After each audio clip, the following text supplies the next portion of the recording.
6장 15절부터 17절입니다.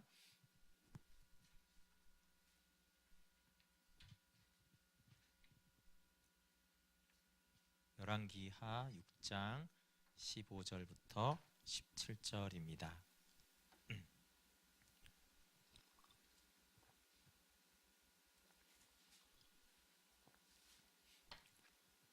네, 열왕기하 6장 15절 17절 짧으니까 같이 한번 읽어볼게요. 6장 15절부터 17절 시작. 하나님의 사람의 사환이 일찍 일어나서 나가보니 군사와 말과 병거가 성읍을 에워쌌는지라. 그의 사환이 엘리사에게 말하되 내 주여 우리가 어찌하리이까 하니 대답하되 두려워하지 말라. 우리와 함께한 자가 그들과 함께한 자보다 많으니라 하고 기도하여 이르되 여호와여 원하건대 그의 눈을 열어서 보게 하옵소서 하니 여호와께서 그 청년의 눈을 여심해 그가 보니 불말과 불병거가 산에 가득하여 엘리사를 둘렀더라. 아멘. 네, 오늘은 기독교 강요 11번째 시간입니다. 창조주 하나님 그리고 천사와 마귀에 대해서 마귀 그러니까 좀 사탄이라고 그럴 걸 그랬나 봐요. 네, 우리 아주 간단하게 좀 생각하게 하는 차원에서 늘 복습을 간단하게 하는데요. 우리 자신에 관한 지식이 마치 손으로 끌듯이 우리를 인도하여 하나님을 발견하게 한다고 그랬습니다. 우리가 묵상할 때도 강건히 내가 비참한지 내가 죄인인지를 아는 지식이 이제 생겨졌는가 하는 것이, 그러면 사실 나머지는 우리가 십자가로만 나아가면 성령께서 우리를 하나님을 알아가고 발견하도록 합니다. 그리고 주권자 하나님, 모든 선한 것은 하나님으로부터 흘러나옵니다. 그리고 성령이 조명하지 않는 성경이 매우 위험하다라고 말을 했습니다. 그 삼위일체에 대해서 쭉 계속 나누었었는데요. 하나님은 한 본체이시며 이 본체 안에 삼위가 존재한다. 그러면서 이제 성부 하나님의 신성은 의심의 여지가 없으니까 그리스도의 신성에 대해서 결국 그리스도께서 바로 여호와 하나님이다 라고 했고, 성령님도 하나님이시고 여호와, 참되신 여호와라고 했습니다. 그리고 이제 반삼위일체 이단에 대해서 나누었습니다. 어떤 사람들은 삼위일체를 공부할 때 이단을 공부하라 그럽니다. 이게 아닌 게 삼위일체다 이렇게도 할 정도로 이제 이단의 문제가 역사상 많이 심각했습니다. 또 사탄도 이제 기독교 신앙의 근간을 흔들려면 이제 삼위일체에 대한 거짓을, 오해를, 왜곡을 만들어내면은 기독교의 근간이, 뿌리가 흔들리게 되어집니다. 가장 대표적인 이단은 양태론자와 단일신론이에요.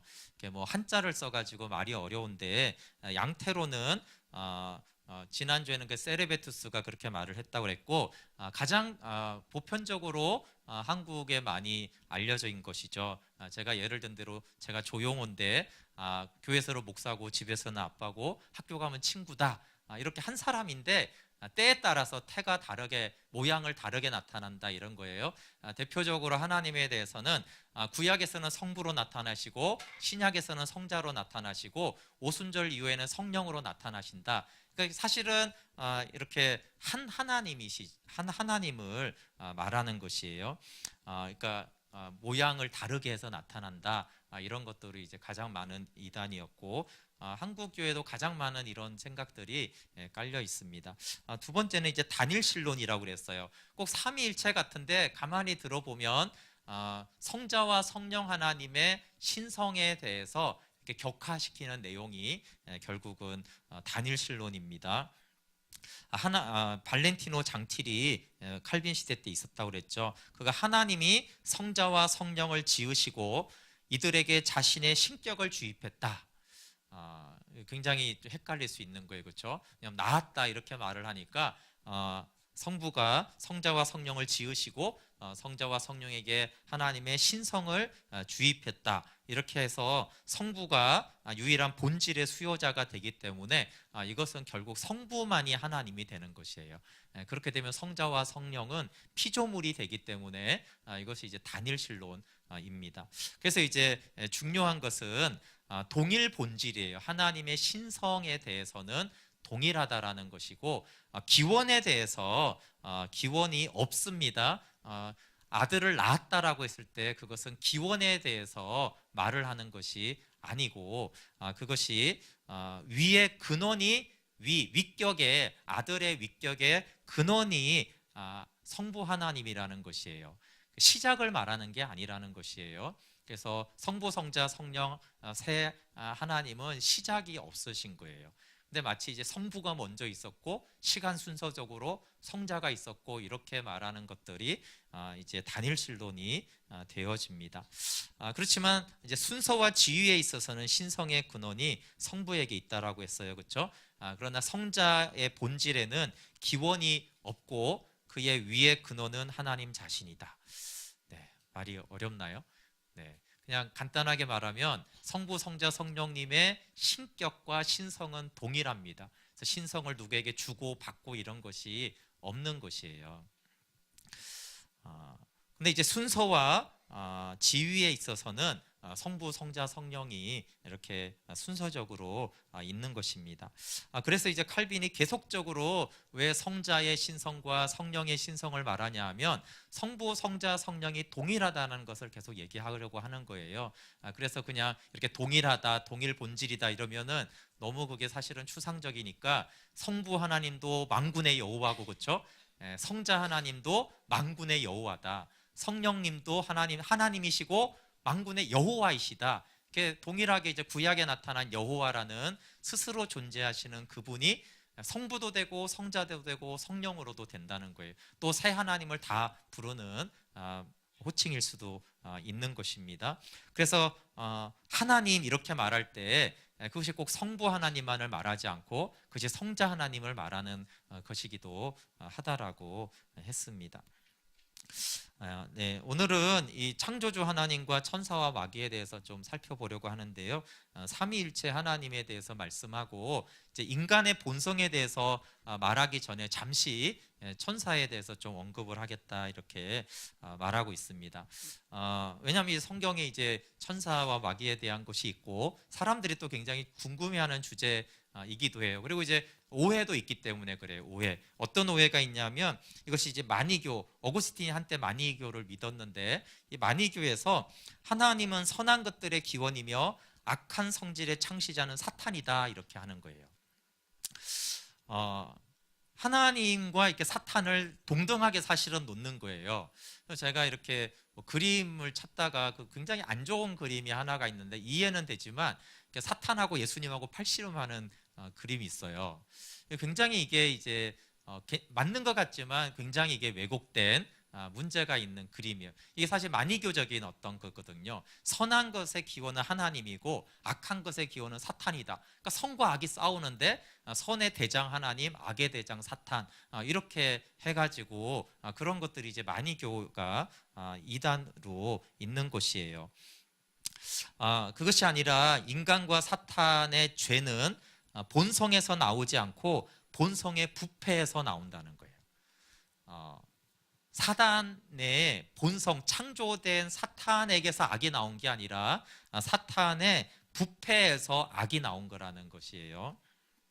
네, 먼저 좀 천사들에 대해서 말하면 먼저 늘 계속 이제 칼빈이 가장 많이 말하는 것 중에 하나가 말씀 이외의 것에서 자꾸 알려고 하고 생각하고 호기심을 갖지 말아라 이렇게 말하면서 하나님 말씀이 전하는 것 외에 말하지도 생각하지도 않는 겸손의 원칙이 동일하게 필요하다라고 말합니다. 왜냐하면 성경이 모든 것을 말하지 않는데 왜냐하면 하나님은 건전한 경건, 우리가 건전한 경건함 그리고 하나님에 대한 경외와 신뢰에 대해서 가르치기를 원한다는 거예요. 그래서 성경은 경건한 거룩과 하나님에 대한 경외와 신뢰를 우리 가운데 가르치고 있지 성경이 우리의 호기심을 충족시키려고 기록하지 않았다라는 것이에요. 그래서 성경이 기록하지 않고 알려주지 않는 것들을 알려고 하는 것은 우리의 경건과 하나님을 믿는 것에 아무런 유익이 없기 때문에 자꾸 이제 성경에 기록되지 않는 것을 넘어서서 생각하는 것이 좋지 않다라고 말합니다. 그리고 또 성경의 한 가지 초점은 우리를 위로하고 우리의 신앙을 강화하는 것에 초점이 있는데 그런데 이제 성경에 말씀하는 것을 우리가 알 때는 우리의 신앙이 강하게 자라는데 성경이 말하지 않는 것을 우리가 아무리 안다고 해도 우리의 신앙적인 위로도 받지 못하고 신앙이 자라지 못한다라는 것이에요. 그래서 참으로 현명해지기를 원한다면 이러한 지식으로 만족하자 이렇게 말했어요. 그러니까 천사에 관해서는 말씀에 없는 천사의 성질, 계급, 수에 대해서 가르치는 공허한 사색을 떠나야 한다. 왜냐하면 천사에 대해서 그렇게 막 가르칠 수 있잖아요. 그렇죠? 이름이 있고 계급이 이렇고 숫자는 이렇고 조직은 이렇고 이 천사는 이렇게 하고 이렇게 막 사람들이 말을 하면 그냥 재밌잖아요. 그렇죠? 그런 것들은 공허한 사색이기 때문에 전혀 신앙에 유익하지 않고 하나님이 말하지 않는 것들을 왜냐하면 뭐 예전에도 있고 지금도 그런 걸 말하는 사람이고 책을 쓴 사람들이 있었기 때문에 그런 공상을 넣어서 상상을 집어넣어서 추측해서 하는 것에 대해서 하지 말자라고 했습니다. 그 이유 중에 하나로 사도 바울의 예를 들었어요. 사도 바울이 고린도 후서 12장에 그가 삼층천의 하늘로 끌려 올라갔다 이렇게 됐어요. 근데 바울은 전혀 여기에 대해서 아무런 언급을 하지 않았고 4절에 가보면 그 은밀한 것을 말하는 것이 옳지 않다 이렇게 말했어요. 그게 법에 어긋나다 허락이 되지 않았다 이렇게 말한 거예요.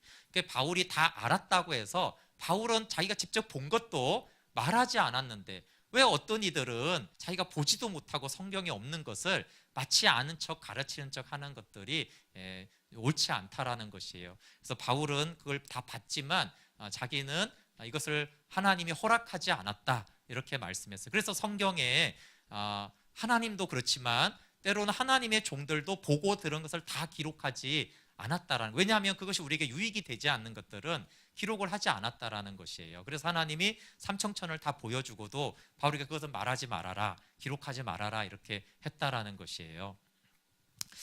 네, 그러면서 이제 신학자의 임무가 귀를 즐겁게 하는 것이 아니라 참되고 확실하며 유익한 것들을 가르침으로써 양심을 강화하는 데 있다. 이것은 듣는 사람도 마찬가지겠죠. 설교를 듣는 사람이 귀를 즐겁게 하기 위해서 들으면 안 되고 참되고 확실하며 유익한 것들을 배워서 우리의 신앙의 양심을 강화하는 데 초점이 있어야겠습니다. 성경에 나타난 천사의 명칭과 역할을 보면요, 천사는 하나님이 자신을 인간에 계시하기 위해서 중재사자로 썼습니다.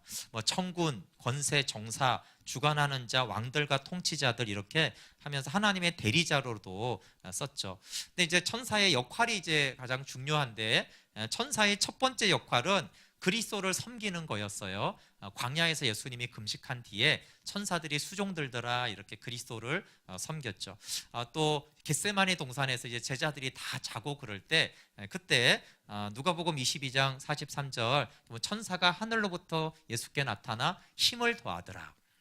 함께 하시고 예수님을 섬기고 돕는 그런 것들 역할들을 이제 천사가 합니다. 그리고 천사의 두 번째 역할은 우리에게 하나님의 뜻을 알려주고 보호하는 임무를 수행합니다. 보호하는 임무가 가장 첫 번째고 두 번째가 이제 하나님의 뜻을 우리 가운데 알려줘요. 그래서 우리의 안전을 위해 밤을 새우고 우리를 보호할 책임을 지고 우리의 길을 가르쳐 줍니다. 시편 34편 7절 보이세요? 한번 보이면 읽어볼게요. 시작. 여호와의 천사가 주를, 아무도 안 보이세요? 여호와의 천사가 주를 경외하는 자를 둘러 진치고 그들을 건지시는도다. 여기 이제 천사들이 주를 경외하는 자를 둘러 진치고 이제 보호하고 있는 거죠, 그렇죠? 그리고 그들이 위험 가운데 있으면 이제 건져낸다. 이렇게 이제 천사의 아주 중요한 임무 중에 하나가 우리를 보호하고 지키고 위험에서 건져내는 일을 하는 것입니다.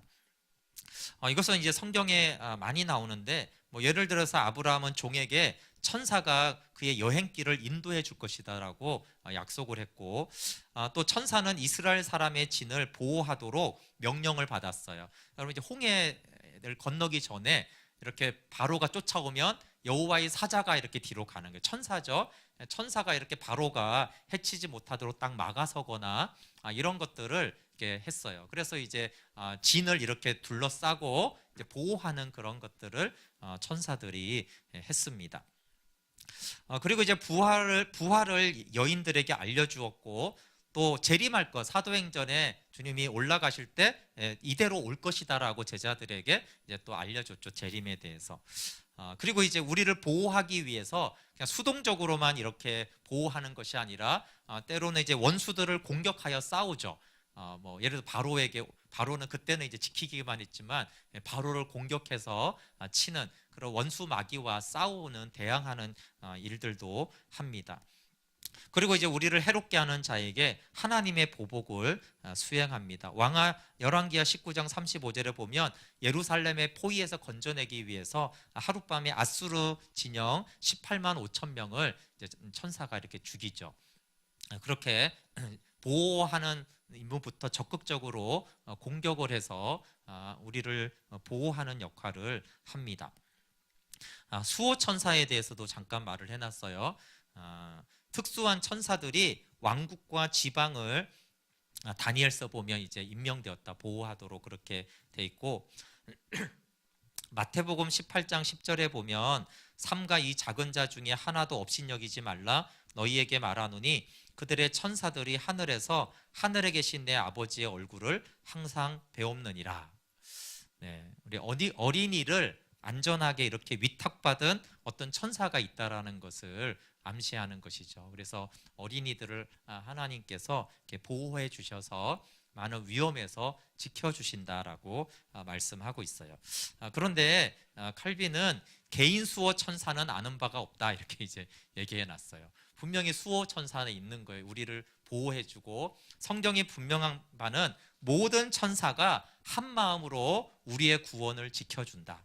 그리고 어린이를 이렇게 지키는 천사가 있다. 그런데 이제 한 명당 뭐 한 천사씩 붙어 있는 그곳에 대해서는 아는 바가 없다. 성경이 그걸 명확하게 하지 않기 때문에.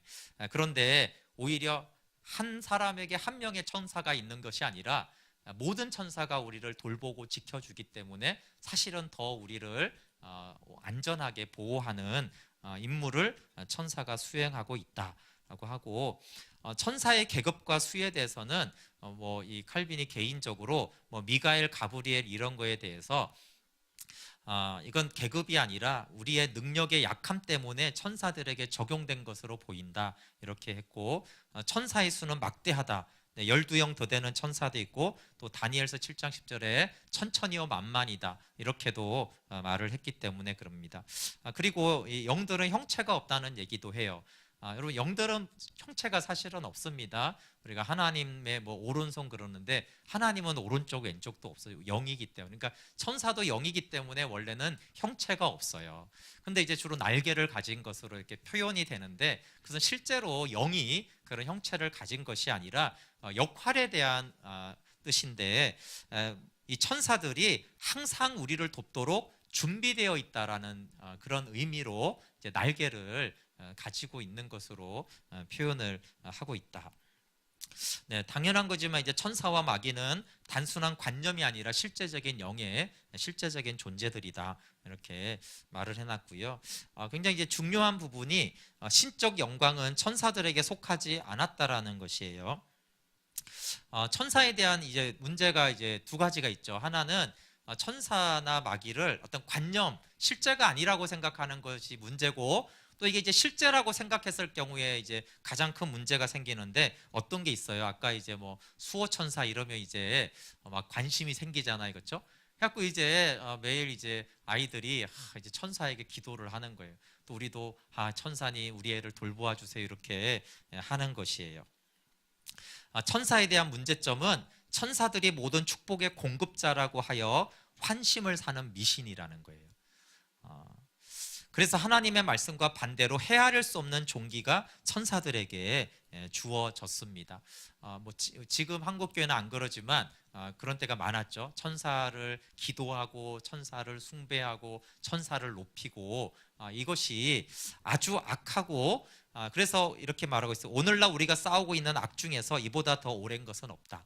카톨릭에서도 많이 심했고, 그래서 칼빈 시대 때는 이 천사를 자꾸 숭배하고 천사가 어떤 축복의 공급자라는 그런 것들이 너무나 많이 있었어요. 천사가 이제 높이고 이렇게 경배할 위험성이 있는 것은 실제로 천사에게 어떤 위엄과 광채로 빛난다라는 거예요.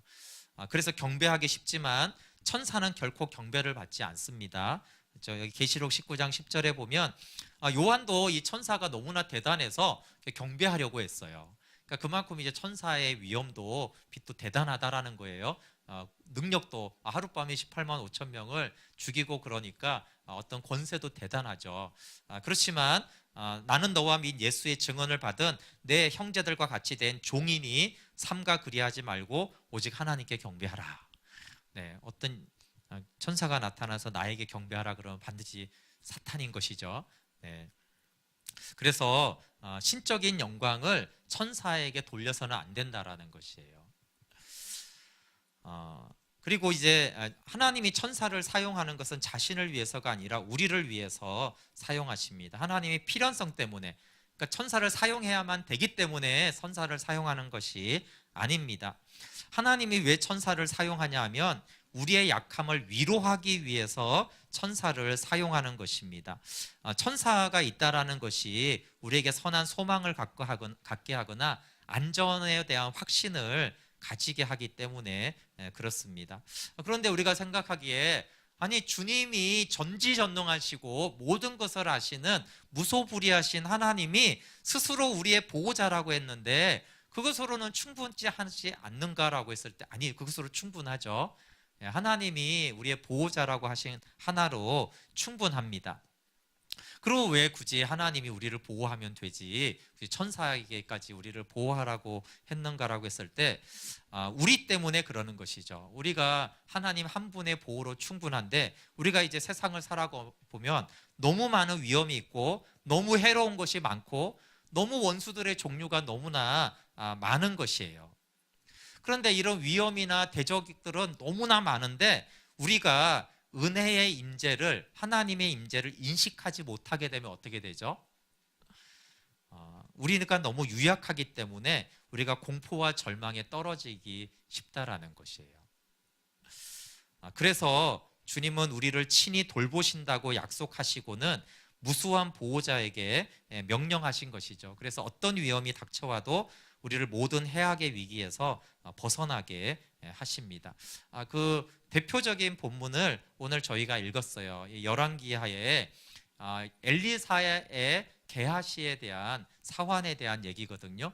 이 말씀을 보면은 왜 천사를 통해서 우리를 보호하게 하셨는지 그 유익을 알 수가 있습니다. 열왕기하 6장 15절 17절 한번 다시 한번 읽어볼게요. 15절부터 17절 시작. 하나님의 사람의 사환이 일찍이 일어나서 나가보니 군사와 말과 병거와 성읍을 에워쌌는지라. 그의 사환이 엘리사에게 말하되 내 주여 우리가 어찌하리이까 하니 대답하되 두려워하지 말라. 우리와 함께한 자가 그들과 함께한 자보다 많으니라 하고 기도하여 이르되 여호와여 원하건대 그의 눈을 열어서 보게 하옵소서 하니 여호와께서 그 청년의 눈을 여심해 그가 보니 불말과 불병거가 산에 가득하여 엘리사를 둘렀더라. 엘리사와 함께한 이 사환이니까 당연히 하나님의 존재를 믿잖아요, 그렇죠? 하나님이 역사하는 것도 많이 봤어요. 그런데 이제 게하시가 아침에 일어나서 보니까 이 군사와 말과 병거가 성읍을 다 에워싸고 있는 거예요. 그러니까 이제 어땠어요, 게하시가? 두려움이 생겼잖아요, 그렇죠? 굉장히 두려웠어요. 그러니까 이제 엘리사가 두려워하지 말라. 우리와 함께한 자가 그들과 함께한 자보다 많다. 근데 이제 못 알아들었잖아요. 근데 이제 기도하고 이제 눈이 열리니까 불말과 불병거가 더 많은 천사의 숫자가 자기네들을 이제 엘리사와 자신을 둘러싸고 있는 것들을 보았어요. 그걸 보니까 어떻게 돼요? 담대함을 가지고 저 군대들을 가볍게 경시할 수가 있었던 것이에요. 뭐 이렇게 이 천사들이 없다고 해도 사실 하나님의 주권적인 돌보심이면 되죠. 근데 이게 하나님 편에서 천사가 보호자로 필요하다는 것이 아니라 이렇게 게하시처럼 믿음이 없어요, 우리가.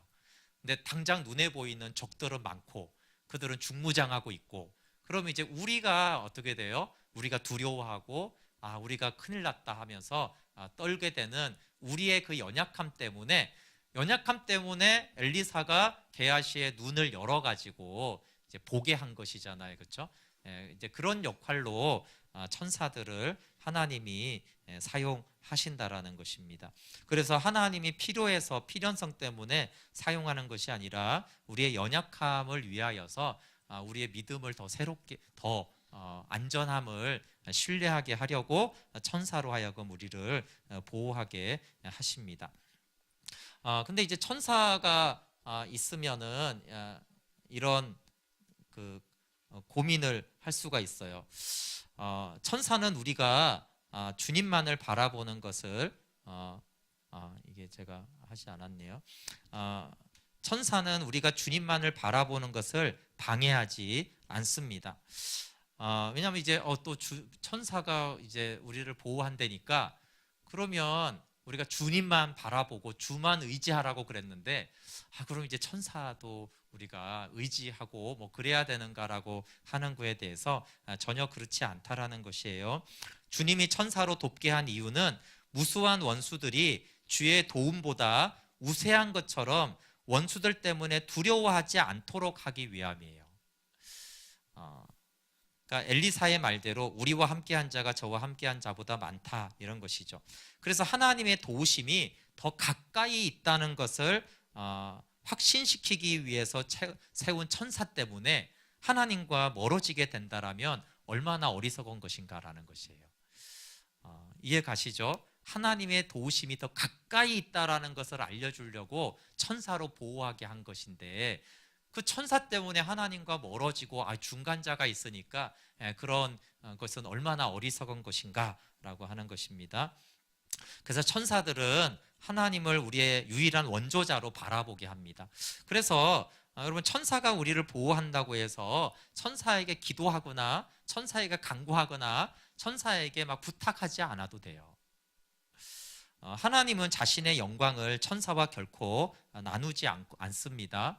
그래서 아브라함의 종도 천사의 보호를 받았지만 기도는 다 하나님에게만 하고 있어요. 그래서 우리가 하나님만 바라보고 하나님께 기도하고 하나님과 간구할 때 그냥 천사는 하나님의 부리는 종으로서 하나님의 권능과 함께 우리를 보호하고 우리를 인도하는 그런 역할을 하는 것입니다. 그리고 이제 마귀에 대해서 잠깐 언급하고 있는데요. 하나님의 목적 안에 있는 마귀, 제목에서 이미 좀 알 수 있듯이 마귀는 하나님의 목적 안에 있습니다. 성경이 마귀에 대해서 가르치는 이유는 우리를 깨워서 마귀의 술책과 관계에 넘어가지 않고 우리로 하여금 충분히 영적 전쟁을 할 수 있는 힘으로 무장시키기 위해서 이 마귀에 대해서 말을 합니다. 이 사탄을 이 세상 신, 이 세상 임금, 강한 자, 공중의 권세 잡은 자, 우는 사자, 또 이런 표현들, 또 군대 귀신이 있고 마리아가 7 귀신이 들렸다, 이런 언급들은 우리를 더 주의하고 경계해서 영적 싸움에 더 준비하는 데 도움이 되게 하려고 이 사단에 대해서 말하고 있습니다. 그래서 이 원수가 있으니까 우리가 불붙는 용기로 죽을 때까지 전투하는 입장이 있어야 된다라는 거예요. 원수가 있기 때문에. 이 원수가 2가지를 하는데 우리가 하나님의 영광을 소중히 여긴다면 이 원수는 하나님의 영광을 소멸시키려고 하기 때문에 우리가 대항해 싸워야 하고요. 2번째, 우리가 자신의 구원에 대해서 여기서 구원이란 정말 이제 우리의 생명으로 사는 온전함을 말하죠. 우리가 구원에 관심이 있다라면 그것을 끊임없이 파괴하려는 함정을 파는 자와 휴전해서는 안 된다라는 것이에요. 그래서 계속적으로 싸워야 되는데 단 우리의 연약함과 무지함을 자각해야 됩니다. 그래서 오직 하나님만을 의지하며 하나님의 도우심을 간구해야 됩니다. 왜냐하면 하나님만이 힘과 용기와 무기를 제공하기 때문입니다. 그러면서 여기 다시 한번 이제 마귀는 타락한 피조물이다. 마귀의 사악함은 창조에서 온 것이 아니라 타락에서 왔다라는 것이에요. 천사로 창조가 되었지만 타락해서 자멸했고 남을 파멸시키는 파멸의 도구가 되었습니다. 그래서 이 세상의 악과 죄는 타락으로부터 기원한 것이지 하나님이 악한 것을 창조한 것으로 기원하지 않습니다. 이제 칼빈이 주로 이제 사탄에 대해서 말하고 싶은 것은 사탄이 하나님의 권능하에 있다는 거예요.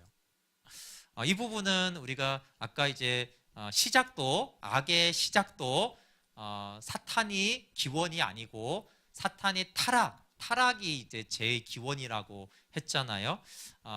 그 부분하고도 연관이 되는 부분인데요.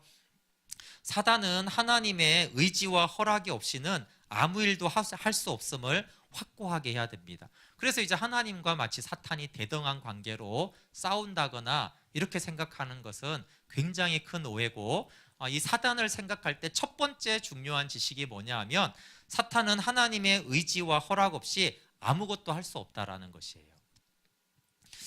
여러 예들이 있죠. 욥의 경우에 사탄은 하나님의 허락을 받기 위해 하나님 앞에 스스로 나타났어요. 본인 스스로가 하나님께 허락을 받기 위해서 자기 스스로 나타났죠. 그리고 하나님의 허락을 받지 않고는 어떠한 악도 감히 행하지를 않았습니다. 그리고 이제 하나님이 아합을 속이려고 할 때 사탄이 거짓말하는 영이 되어 선지자의 입에 들어갔어요. 그리고 또 세 번째는 사단은 사울을 괴롭힌 여호와의 불이신 악신이라고 되어 있어요. 여호와의 불이신 악신, 그러니까 하나님의 권능 하에 있는 사단을 말하는 것이죠. 그리고 시편 78편 49절에도 애굽의 재앙을 내리실 때 벌하는 사자들을 통해서 애굽의 재앙을 내리셨어요. 그러니까 벌하는 사자들로 사단이 이제 쓰임 받은 거죠. 그리고 바울도 데살로니가후서 2장 9절부터 11절에 불신자의 눈이 어두워진 것은 사탄의 역사인데 또 다른 표현으로는 그것은 하나님의 역사다, 또 이렇게 말해요. 그러니까 하나님의 권능 아래에서 사단이 불신자의 눈을 가려서 이제 어두워지게 했다라고 하는 것입니다. 사단은 하나님께 반항하며 하나님께 완강하게 불순종하는데, 아니 어떻게 사탄이 하나님의 허락으로 이렇게 일합니까? 사탄은 이제 이 두 가지 면이 다 있어요. 하나님께 반항하고 불순종하죠. 그렇지만 반항과 반대도 하나님의 허락 없이는 있을 수가 없다는 것이에요. 여기 그래서 1번을 읽어보면, 즉 사탄은 하나님이 가장 미워하는 것을 행하지만 하나님이 권능의 고삐로 잡아매고 제지하시기 때문에 그는 하나님께서 허락하신 것만을 행하게 됩니다. 그러니까 마귀의 의지는 하나님이 가장 미워하는 것을 하려고 온갖 발악을 다 하는 거예요. 근데 하나님이 권능의 고삐를 다 잡고 제지하시기 때문에 하나님께서 허락하신 것만을 행하게 된다는 것이에요. 이해가 되시죠? 사단이 순종을 한다는 뜻이 아니라 사단은 불순종만 하지만 하나님의 권능의 꽃비가 결국 하나님의 뜻을 행하게 한다라는 것입니다. 그래서 그가 원하든 원하지 않든 창조주에게 순종을 하게 돼요.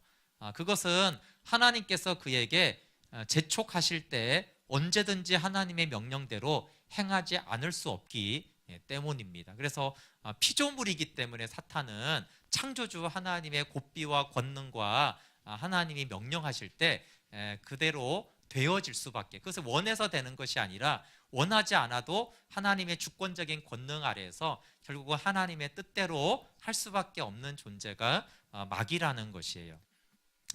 이 지식이 이제 가장 중요한 지식이죠. 그래서 하나님과 마귀는 결코 동등하거나 대등하지 않고 철저하게 하나님의 권능 하에 있습니다. 이 하나님의 권능 하에 있기 때문에 우리가 승리를 확신할 수가 있는 것입니다. 하나님은 악한 영들로 하여금 신자들과 싸우게 합니다. 그 주요한 목적 중에 하나는 우리를 훈련시키는 것이에요. 그래서 하나님의 악한 영들이 우리를 기습하고 평안을 깨트리고 피곤하게 하고 패배시키고 공포에 떨고 상처를 입히는 것들을 그렇게 허락하시죠. 그러나 악한 영들에게 허락하지 않은 것이 있는데, 그것은 신자들을 정복하지 못하고 박멸하지 못합니다. 그래서 제한이 있다라는 것이, 욥의 경우에 허락한 것이 있고 만지지 못하게 한 것들이 있듯이 신자들을 정복하거나 박멸하지는 결코 못합니다. 공격도 하고 패배도 시키고 상처는 줄 수 있지만 신자들을 완전히 정복하거나 박멸할 수는 없습니다. 그런데 왜 하나님이 그렇게 우리가 꼭 그렇게 훈련이 필요한가 이렇게 했을 때 바울의 예를 보면은 바울이 자신의 교만을 억누르는 수단으로 사단의 사자를 주셨다고 했어요. 사단의 사자에 대해서는 논란이 여러 가지 해석이 있지만 분명한 언급은 사단의 사자라고 한 것은 무슨 말이냐면 바울 자신도 이런 종류의 싸움을 면한 것이 아니다라고 한 것이에요. 그래서 이런 훈련은 하나님의 모든 자녀들에게 공통된 것이라는 것이에요. 영적인 싸움이 있고 그 영적인 싸움이 우리를 어떻게 훈련시키는 것이고 바울은 그 중에 한 예로 자신을 교만하지 않게 하려고 사단의 사자를 이렇게 하나님이 사용하신다라고 언급을 했습니다. 그러나 그리스도가 죽으심으로 사망의 세력을 잡은 사단을 이미 다 정복을 했습니다. 그리고 교회를 해하지 못하도록 사단의 모든 세력을 타파했어요. 근데 또 아직도 우리는 공격을 받고 있지 않는가? 이렇게 말할 때 하나님이 교회를 정말 보호하시나라고 했을 때 칼빈은 여러분 하나님의 권능과 사단의 권능은 완전한 질적인 차이가 있어요. 근데 또 어떤 질적인 차이가 있냐면 사실 사탄의 어떤 힘과 인간의 힘은 굉장히 또 질적인 차이가 있어요. 그래서 만약에 하나님이 우리를 사단에게서 이미 승리하시고 우리를 보호하지 않았다라면 우리는 너무나 약하고 사탄의 광포한 세력은 너무나 강하여 교회는 매 순간 몇백 번이고 파멸의 위기에 처했을 것이다. 그래서 이 정도 우리가 공격당하는 것은 어떤 거라고요? 하나님의 보호함침이 있기 때문이라는 거예요. 만약에 하나님이 돌보지 않았으면 매 순간 몇백 번씩 우리가 패배하고 파멸을 하니까 교회는 이렇게 순식간에 또 성도들은 순식간에 다 파산되어져서 왜냐하면 이제 천사의 능력을 보면 사단의 어떤 권세도 알 수 있는데 천사들이 아까 말한 대로 하룻밤에 그렇죠 사람 18만 5천 명을 죽이거나 또 애굽에 재앙을 내리거나 이렇게 할 만큼 바로의 군대를 막거나 할 만큼 막강한 힘이 있는 것이에요. 그래서 하나님이 보호하지 않는데 우리가 잘해가지고 이렇게 아직도 생존하고 있고 신앙생활을 할 수 있는 게 아니라는 거예요. 그건 교회 공동체나 개인도 마찬가지라는 것이죠. 하나님이 우리를 보호하기 때문에 우리가 사실은 당하는 어떤 공격들이 분명히 있지만 사실은 그것은 싸우고 전쟁하고 그래서 교회와 성도들을 훈련시키는 그런 수준인 것이지 하나님의 보호가 없으면 우리가 이렇게 싸우거나 훈련되거나 그런 차원이 아니라 이미 패배하고 망하고 죽어도 수백 수천 번 그렇게 될 만큼 그렇게 우리는 정말 연약하고 무지하다라는 것이에요. 그래서 우리의 인도자의 승리, 우리 주님의 승리를 의뢰하지 않으면 어떻게 사단의 다양하고 끊임없는 공격에 대하여 조금이라도 버틸 수 있겠는가? 그러니까 우리가 하나님의 예수님의 승리를 의지하지 않고는 우리는 조금도 버틸 수 없을 만큼 우리 굉장히 연약한 자들이라는 것이에요. 그러나 하나님이 우리를 돌보시기 때문에 사단은 저 불순종의 아들들 가운데서는 역사하고 임금 노릇을 하지만 하나님의 성도들과 교회에서는 결코 주인 노릇을 하지는 못합니다. 그리고 이제 중요한 것이 사단의 머리를 상하게 한다는 약속은 그리스도에게와 또 우리 모든 성도들에게 약속이 되었다라는 것이에요. 그래서 성도들은 타격을 받아 쓰러지기도 하지만 후에 다시 일어섭니다. 그래서 단기적으로 보면은 사단이 이기는 것 같기도 하고 성도가 이기는 것 같기도 하고 엎치락뒤치락 하지만 하나님은 성도들의 전 생애를 통해서 수고하여 마침내는 승리를 거두게 하십니다. 그래서 우리가 싸우는 이 현세에서 승리의 효과를 나타내고 주님 재림하실 때 우리가 완전한 승리를 누리게 되어집니다. 주님은 이미 완전하게 승리하셨고 그의 지체된 우리는 부분적으로 누리다가 그 마지막 날에 완전하게 누립니다. 그리고 이제 마지막으로 창조에 나타난 하나님을 간단히 좀 설명하고 마치겠습니다. 제가 이제 그냥 편의상 이걸 한쪽으로 몰았는데 칼빈이 창조에 대해서 말하면서 천사와 마귀를 언급하는 것이에요. 그러니까 창조주 하나님 카테고리 안에 결국은 모든 피조물이 있고 그 피조물 속에 이제 천사와 마귀도 있기 때문에 창조주 하나님의 큰 범위 안에서 천사와 이제 마귀를 설명한 것입니다.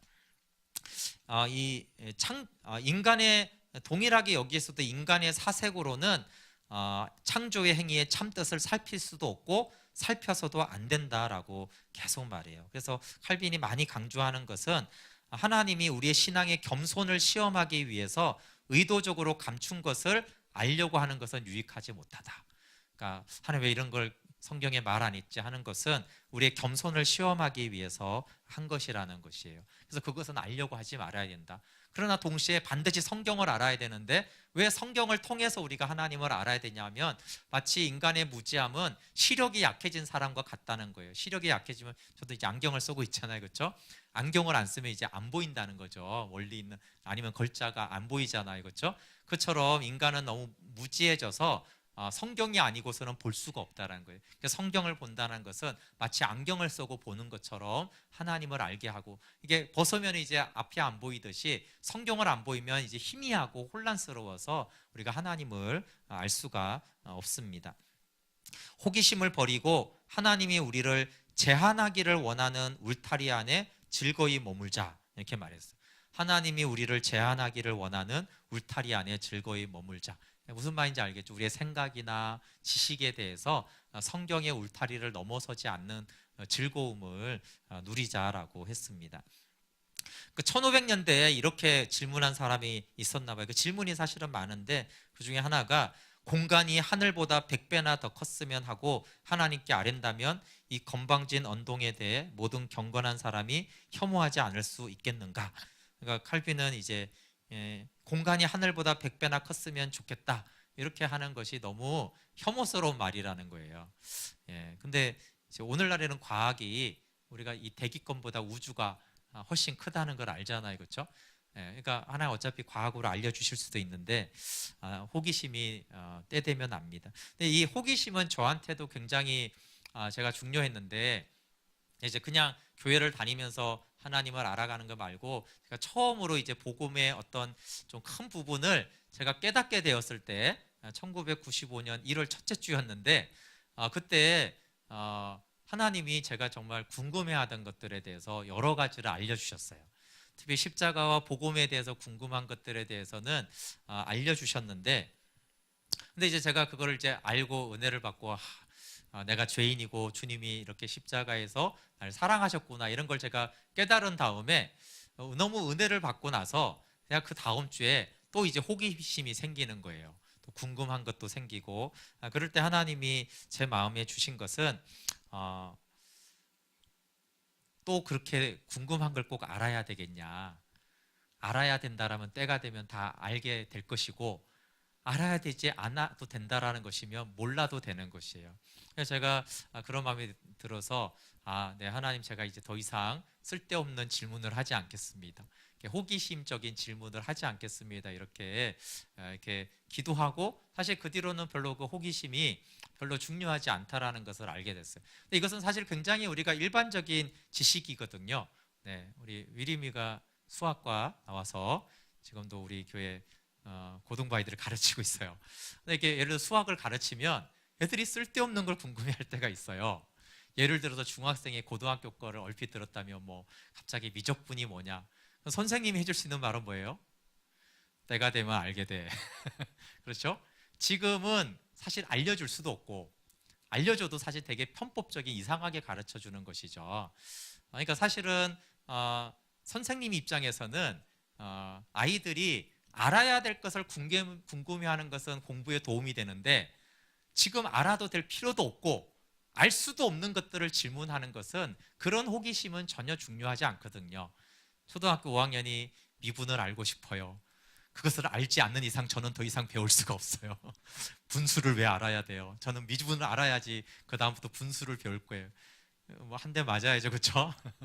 네, 그런 것과 똑같은 것이죠. 하나님이 뭐 필요하시면 알려주시고 때가 되면 또 우리가 알게 되는 것들이 굉장히 많이 있습니다. 그래서 이제 칼빈은 계속 하나님이 성경에서 또한 그때그때 우리의 영적인 수준에 따라서 알려주는 그 이상을 넘어서서 불필요한 것들을 호기심 삼아 알려고 하는 것이 굉장히 신앙생활에 방해된다는 것을 되게 많이 이야기를 하고 있습니다. 그것은 이제 공부하는 학생들을 가르쳐 보면 정말 맞다는 것을 알 수가 있습니다. 칼빈이 이제 창조에 대해서 말하고 싶은 것은 창조에 나타난 하나님의 선하심이 하나님에 대한 감사와 신뢰를 우러나게 합니다. 이 6일간의 창조 사역에 대해서 하나님이 사실 뭐 6일간이 필요 없잖아요, 그렇죠? 그냥 하나님이 한 순간에 이 모든 것들을 창조하실 수도 있는데 하나님이 첫째 날, 둘째 날 이렇게 창조하신 목적은 하나님의 선하심을 나타내는 거라는 거예요. 해달별을 다 조율하시고 지구를 생성하게 하시고 생물로 채우시고 과실과 먹거리를 만들어 놓으시고 인간을 창조하신 것은 능력적으로는 그냥 한순간에 그걸 다 있게 해도 되지만 하나님이 부성적인 아버지로서의 책임을 다하시는 선하심을 우리에게 나타내 보이는 것이다 라고 말씀하는 것이에요. 그래서 우리가 창조의 이야기를 볼 때 야, 대단한 능력이다. 능력에 초점이 있는 것이 아니에요. 하나님은 그거보다 더 능력 있게 하실 수도 있어요. 6일이 아니라 0.01초에도 그렇죠? 그 모든 것을 할 수 있는데 그것이 아니라 인간을 향한 얼마나 사랑과 책임을 다하는 그런 선하심과 사랑을 표현하고 있는 것들이 첫째, 둘째, 셋째 날 이렇게 쭉 그 창조의 과정을 볼 때 하나님을 우리가 감사하고 그 하나님을 신뢰하게 된다. 정말 우리를 돌보시고 사랑하시고 우리를 책임지시는 하나님이구나. 이것들을 창조를 통해서도 볼 수 있다라는 것이에요.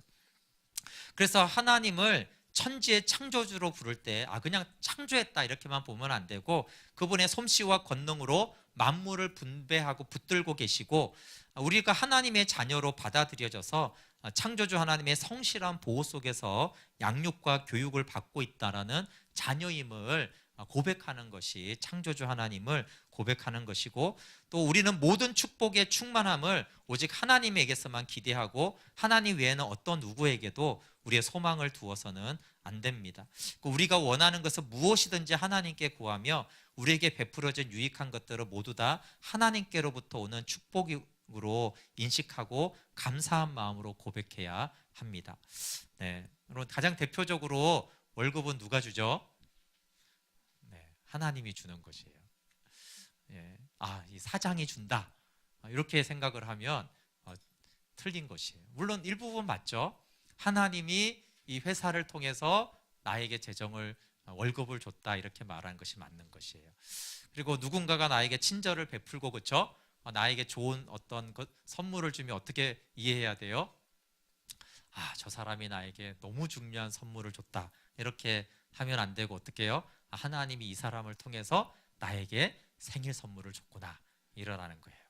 그러니까 심지어 언약이가 아빠여도 아빠가 나에게 이것을 줬어. 아빠가 나를 놀아줬어. 그런 게 아니라 하나님이 아빠를 통해서 나를 재밌게 놀아줬구나 이렇게 받으라는 것이에요. 이것이 이제 굉장히 중요한 창조주 하나님 우리의 돌보시는 것이죠. 여러분 이 믿음의 관점이 있을 때 우리의 신앙과 삶이 굉장히 달라지죠.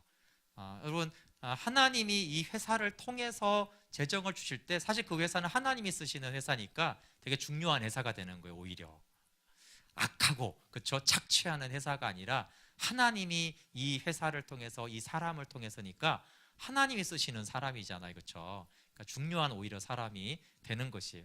동시에 하나님이 이 사람을 통해서 이 회사를 통해서 나에게 재정을 주시니까 내가 그 사람이나 회사를 두려워할 건 아닌 거예요. 그렇죠? 하나님이 주는 거지 그가 주는 것이 아니기 때문에 내가 그 사장을 두려워해서 공포감으로 그렇죠? 불법을 행하거나 그렇게 할 필요가 없는 것이에요. 그 회사에 목을 매가지고 하나님을 떠나면서까지 그렇게 할 필요가 없는 것이에요. 그래서 모든 관계가 그래요. 우리가 교회에서 교사든지 사실 셀장이든지 교제할 때 하나님이 이 셀장을 세워서 나를 이렇게 섬기게 하는구나 라고 했을 때 그 셀장이 되게 소중한 사람이 되잖아요. 그렇죠? 동시에 그 사람에게 또 매이지도 않는 것이에요. 왜냐하면 그 사람은 통로로 쓰임받기 때문에 결국은 하나님의 주권하에 있는 것입니다. 사실 이제 목회자 문제도 교회에서 그게 되면은 쉽거든요. 어떤 사람들은 목회자를 너무 두려워하고 막 대들면 안 된다라는 너무 지극한 공포에 있고 또 어떤 사람은 어때요? 너무 만만하게 봐가지고 그렇죠? 걸핏하면 목회자한테 화풀이를 해야 되는 것처럼 여기는 이 모든 것들이 다 하나님을 배제한 것으로 볼 때 나타나는 현상인 것이에요. 하나님이 목사님을 통해서 말씀도 하고 그렇죠? 권면하기도 하고 그러면 어때요? 목회자가 하나님이 쓰니까 중요하잖아요, 그렇죠? 그러나 또 하나님께 쓰임 받는 자일 뿐이지 결코 하나님이 아니란 말이에요. 똑같아요. 뭐 세상 사장이나 목회자나 다 똑같은 관점이 되는. 그럴 때 하나님이 주관하시는 것과 또 사람을 하나님이 사용하는 사람을 존귀히 여기고 중요하게 여기지만 그 사람에게 사로잡히거나 그 사람에게 이제 매여 가지고 휘둘리지도 않는 그런 중심을 잡게 되어집니다. 그래서 여러분 모든 축복은 하나님께로부터 오는 것입니다. 나에게 어떤 유익한 것이 왔으면 그건 다 하나님께 온 거예요. 자식이 너무 이쁘네 그러면 어디서 왔다고요? 하나님이 보내셨구나. 모든 것을 그렇게 보는 그 믿음이 창조주 하나님을 바라본 믿는 바른 믿음인 것입니다. 그래서 우리는 하나님의 크신 은혜와 인자하심의 아름다움에 초대되었기 때문에 전심으로 그를 사랑하며 섬기도록 노력해야 된다. 하나님이 모든 것을 주신다라고 하는 이 주권 사상은 게으른 것이 아니라 그렇기 때문에 우리는 하나님을 사랑하고 섬기는데 최선을 다하는 노력을 해야 하는 것입니다. 네, 우리 함께 같이 좀 찬양하고 기도할게요.